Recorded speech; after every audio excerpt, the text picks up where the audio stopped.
the idea.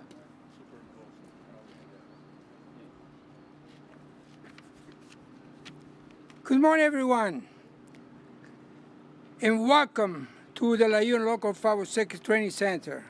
A special welcome to Joe Mancinelli, LaUna International Vice President and Canadian Regional Directors. Your leadership and commitment to training make of this possible. I'd also like to welcome MPP Days Way, as well as Jason Ari and Sandro Pinto from Local 183. Thank you for being with us. It's my pleasure to welcome the Honorable David Piccini, Ontario Minister of Labour, Immigration and the Skill Development, where we are honored to have you here today. Please join me and give a warm welcome to Minister Piccini.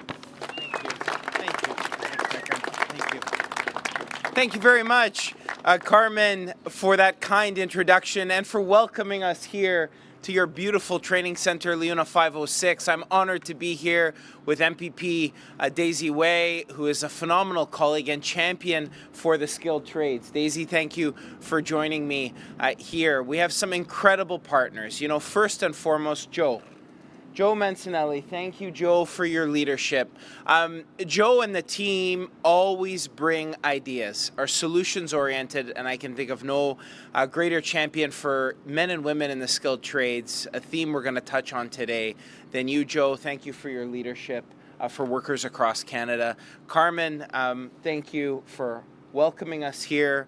For 506 members, Carmen's been a remarkable leader, a friend, and a champion for workers as well. Groups like yours, like the workers behind us here today, are the backbone of Ontario's economy. You get up each day to build a stronger Ontario. You take a plot of land, dig deep, build high, and get it done so the rest of us can get to work on time and have a place to call home and turn on the lights. And that's why at times like this, filled with uncertainty across Canada, economic instability, we must invest in critical infrastructure to build a stronger Ontario. Roads, bridges, tunnels, subways, hospitals, schools, and homes. Our government, under Premier Ford's leadership, is stepping up and taking bold action to protect the future of Ontario's workforce. We have an ambitious $220 billion plan to put Ontario to work. And we're delivering on our commitment to get more workers trained today for the jobs of tomorrow. Thousands of experienced tradespeople are nearing retirement age, with nearly 1 in 3 workers over the age of 55. And we know that over the next decade, we're going to need more young men and women in the trades. This has been something I've been working so closely with men and women from LaUna on. I'm going to quote here from a recent article I read. When families are already struggling with high costs and inflation, government should be looking at new and emerging energy, manufacturing, and infrastructure opportunities that drive economic growth, not hold us back. If those words sound familiar, it's because Joe wrote those words in the National Post article on April 25th. Joe's right, and that's why today I'll be taking a major step forward to expedite that growth by supporting the men and women who are the backbone of making it happen. And we can't do this with a process defined by paralysis by analysis or the endless carousels of no. Those no's that we often see at the municipal level keep these men and women from working. And that's why today I'm announcing that the Government of Ontario intends to exempt training centres funded through our Skills Development Fund capital stream from processes and approvals under the Planning Act, Heritage Act, Conservation Authorities Act, Municipal Act, and the City of Toronto Act. We want to ensure that bricks and mortar infrastructure is there to support workers as they take the next steps in preparing for good-paying jobs and unleashing Ontario's economy. This is a definition of promise made, promise kept. And we couldn't have done it without partners here who fed into our latest Working for Workers bill. In particular, I want to thank training directors from around Ontario. In particular, Omar Zanolo, who's here today. Omar, thank you for your leadership. And Sandro Pinto, who's here. You know, Sandro showed me all of the forms and everything they had to go through one of their capital projects. And I know the feedback has been instrumental. And it's no different than 506 right here with their exciting expansion. These are expansions that are going to train a next generation of young men and women. And we can't wait We cannot afford to wait. We have to get them trained up to build the stronger Ontario I know I and all of you want to be a part of. And it builds on additional billion in funding Premier Ford and our government have committed to the Skills Development Fund, bringing our total to $2.5 billion in funding. Never will you ever find a government that's willing to put that kind of funding in combination with this level of action, like you've seen under Premier Doug Ford's leadership. It is the Premier that has stepped up to support union training halls like no other Premier we have ever seen. For the first time, really, in a meaningful way in Ontario's history, we're investing in union training in bricks and mortar. And we recognize that training occurs in more places than just colleges and universities. In Ontario's history, we haven't seen this type of investment because we know that hardworking young people deserve to see themselves building a family and bringing home a paycheck, which means they must have the support they deserve to get better training for better jobs with bigger paychecks. During this unprecedented time, we need to take bold action to protect our workers, get building faster, and we need a skilled workforce that can get it done. And we know we've got that workforce here in Ontario. My commitment is that our government will always protect that workforce, which is why this proposal is a part of a larger package that builds our Safer Workplaces initiative we announced last week through having defibrillators on job sites, the first jurisdiction to do that in Canada. And we've continued to take those steps through our various Working for Workers acts. We know in previous Working for Workers, it was these workers, it was the leadership of this union that talked about having properly fitting protective equipment on job sites. What's been the net result? A 30% increase in women in apprenticeships in Ontario. We know that we can take nothing for granted. We have to keep safe workplaces that keep workers safe on the ground. Later this week, you'll be hearing more about the additional work that is being done to protect Ontario's workers and keeps costs down for businesses as we unroll more elements of this bill, because at the end of the day, it's our people, our workers, that will get us through these tough times in Ontario. Together, we're going to continue to build a stronger Ontario for all. And together, let's continue to make Ontario the best place to live, work, and raise a family.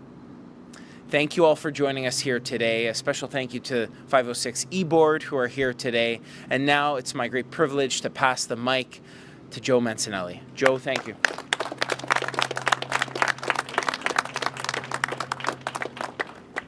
Good morning, ladies and gentlemen, Minister Piccini, MPP Daisy Way. Pleasure to see you again. What a pleasure to come once again to our training center. I was just here a few weeks ago with a delegation from the United States that wanted to see one of our leading training centers here in Ontario, and LiUNA Local 506's training center is definitely one of the leading centers that we have in training our people and then getting them out to work. This facility is a multi-million-dollar facility that changes lives. When some of our members come here and they get out to the job site, they learn how to work safely and work productively with our contractors. This is an important facility, an institution that gets our workforce of the future ready. We have facilities like this all throughout Ontario. In every single major city across Ontario and also across the rest of the country, we have facilities like this that are training the workers of the future.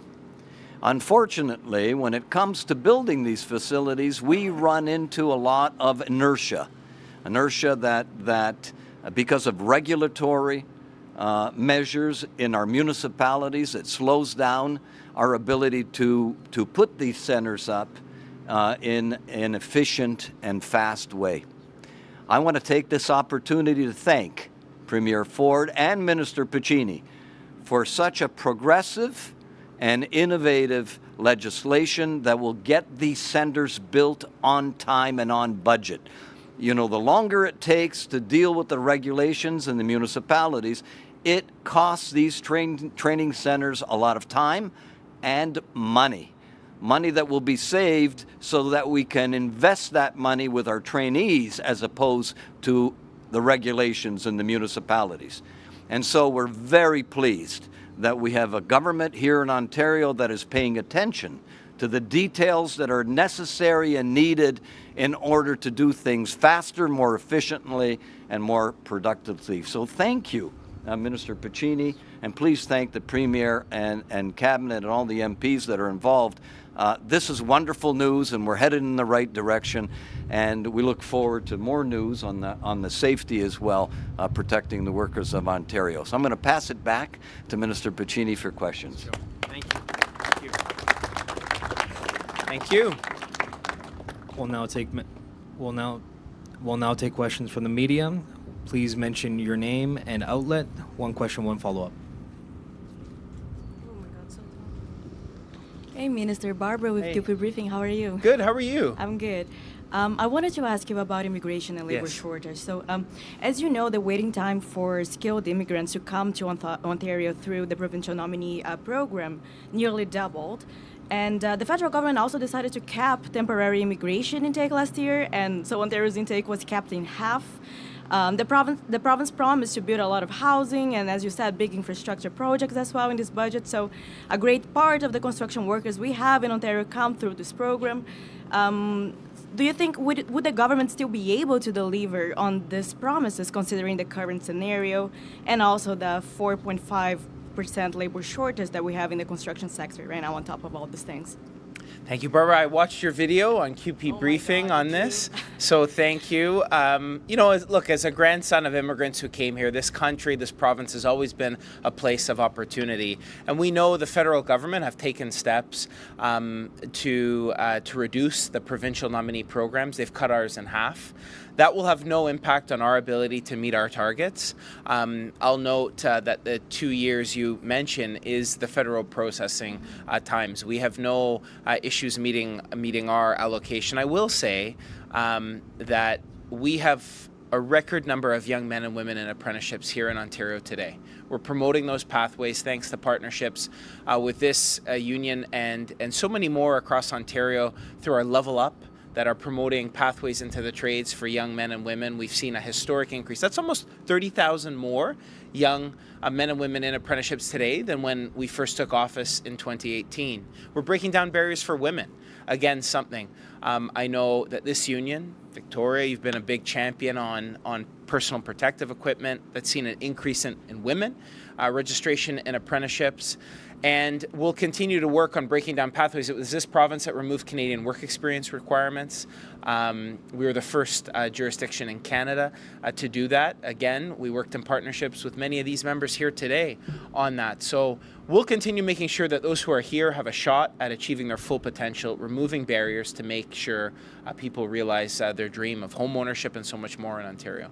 Thank you. And this is a new portal you announced today. How is it exactly that it will help with the backlog? And will the applicants still go through the exact same process than before? Or is it a different process? Yeah, so good question. And we know from our partnership here with LUNA, for example, when we talk about employer union portals, those who bring in skilled immigrants, we've said that we want employer portals so that we can link these applicants to our OINP program to jobs. I've been very clear that you want to see those jobs that are there, and we hear stories from them. We've got a young man or woman here who's been contributing on the job site and are now being told their work permit may expire. Let's give them that shot. If they're contributing, paying taxes, working on a job site, filling an in-demand labor shortage, we have to make sure that we have that pathway. So that's our intent behind the employer portal. So that they can file applicants on behalf of those with whom they're offering a job to. Can I have one more? I'm the only one here? Sure, yeah. Thank you. Just one more. So is there anything you would like to see from the federal government to help out with all the situation? And are these conversations happening already? Yeah, I've had good conversations with my federal counterparts already, the new counterparts. I've congratulated them on their new role and the important role that they have to serve Ontarians, Canadians. I've reminded them again that Ontario is the largest province in Canada. If we were a standalone country, we'd have the 18th largest GDP on planet Earth. And have said we'd like to see more autonomy akin to the sort of autonomy they give Quebec. Quebec gets significant autonomy for the immigrants coming into Quebec, plus they've received significant support for the number of asylum and humanitarian claims that they've had to deal with. And we've had that same reality, in fact, far more significant here in Ontario, yet we've had no support. So I'm confident that they will recognize that through the leadership of Premier Ford, this government, working with partners like whom I'm here with today, we've given people a shot at success to work, to achieve a paycheck and their potential. And we need a meaningful partner at the table on that. So I'm confident that they will, and we look forward to continued autonomy and financial support. Thank you. That concludes today's press conference. Thank you very much. Thank you.